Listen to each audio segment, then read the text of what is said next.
Hi guys అందరికీ నమస్కారం. இன்றைக்கி எனக்கு ஒரு கேக் ஆர்டர் வந்திருக்கு. அதோட ஸ்பான்ச்சஸ் எல்லாம் நான் ஃபஸ்ட்டே ப்ரிப்பேர் பண்ணி வச்சுட்டேன். ஸோ ஸ்பான்ச்சஸ் நல்லா சாஃப்டாக எவ்வளோ நல்லா சாஃப்டாக ஸ்பான்ச்சியாக இருக்குதுன்னு பாருங்கள். அதை வந்து 3 லேயர்ஸாக கட் பண்ணி வச்சுட்டேன்.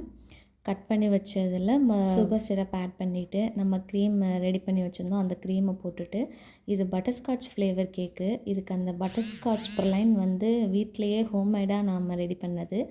அதையும் போட்டு பட்டர்ஸ்காட்ச் நட்ஸ் நல்லா போட்டுட்டு இது மாதிரி நம்ம ரிப்பீட்டடாக 3 லேயர்ஸ் பண்ணி வச்சுட்டு க்ரம் கோட் பண்ணி நம்ம வந்து ஃப்ரிட்ஜில் செட் பண்ணி வச்சிடணும். அதுக்கப்புறம் எங்கள் வீட்டில் கரண்ட்டு போச்சுங்க. அதனால என்னால் அதுக்கடுத்து வீடியோஸ் எதுவுமே ரெக்கார்ட் பண்ண முடியல. நான் அதனால சும்மா ஒரு சின்ன கிளிப் மட்டும் டெக்கரேஷன் பண்ணது நான் வீடியோ எடுத்திருக்கேன். அது பாருங்கள். நான் பண்ணிகிட்ருக்கும்போது என்னால் வீடியோ எடுக்க முடியல. ஏன்னா கரண்ட் போயிடுச்சு. ரொம்ப ஹரிபரியாக பண்ணேன்னா ஸோ அதனால் என்னால் எடுக்க முடியல. லாஸ்ட்டாக பிக் ஆட் பண்ணியிருக்கேன். எப்படி இருக்குன்னு பார்த்து சொல்லுங்கள்.